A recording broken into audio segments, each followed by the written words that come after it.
Hi, this is Chris. Hey, Chris. Daryl James. Hey, bud. West Cape Dorado. How's it going? Hey, been good. Been really good. Good. Hey, everything's been good for these coupons and customers. It's been really good. Oh, that's awesome. We just trying to get ahead of the curve. I know ours ends, I think, February. I think we need to get them going again. Good. Well, we're still getting the hell out of them. I mean, like Friday, Saturday night, we're getting 50 of them on Friday and 60 of them on Saturday. Oh, beautiful. I can tell you right now, it's made our business a little better right now. It really has. Great to hear. You just got to get everything set up, with your shoe rentals and stuff like that to where you're making money on your shoes. So that's, our shoes are up, $2,500, $3,000 a month, so to what it normally would be. So, you got to look at that, Yeah, and I've definitely been working with my centers to really try to look at, because it is tough to measure this stuff, and you really got to measure all your marketing, and certainly my coupons too, to figure out what's working and what you should repeat. So what I've been thinking a lot about lately and talking to my centers about is how can we track what's coming in, and then beyond that, what's the average open play bowler worth? And we're having some really good conversations because I've had some centers come back to me and say, hey, Chris, don't forget, coupon users don't come in alone.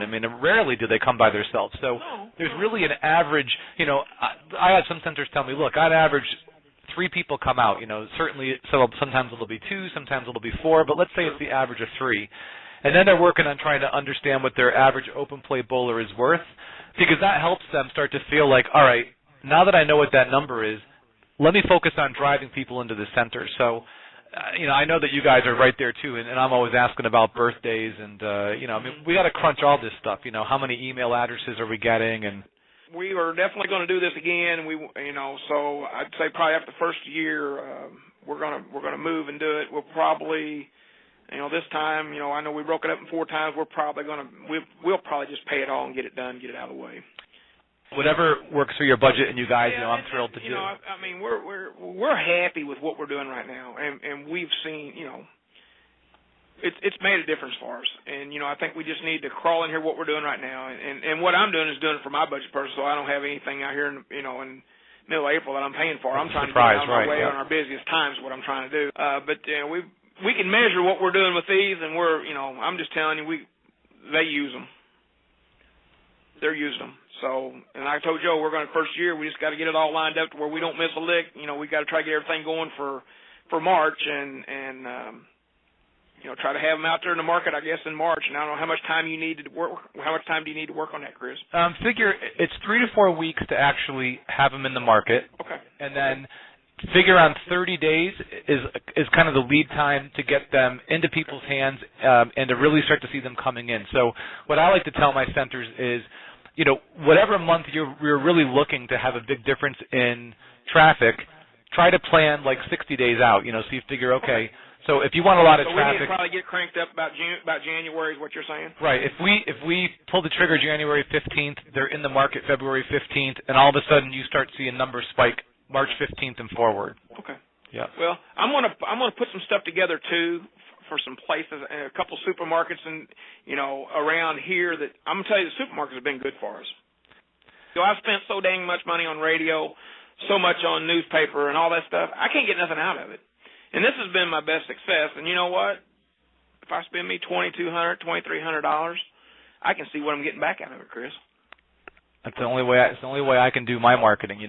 All of my I advertise in Bowling Industry Magazine. I think you guys might have seen my ad there. You may have got a fax from me or something. But right. I'm the same way. All of my marketing has a unique phone number on it, just like I do on your coupons. That's where I learned it from.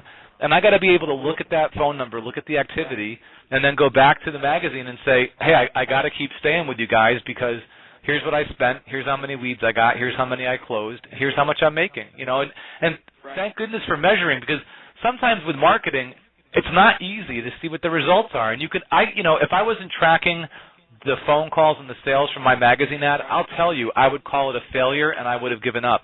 But because I'm tracking it, every time I look at it, I'm like, damn, I'm making 5 times my money. But it doesn't feel like that because I don't get that many phone calls, but they're very high quality. So I appreciate that you guys are the same way, saying, look, I need help proving that the marketing's working.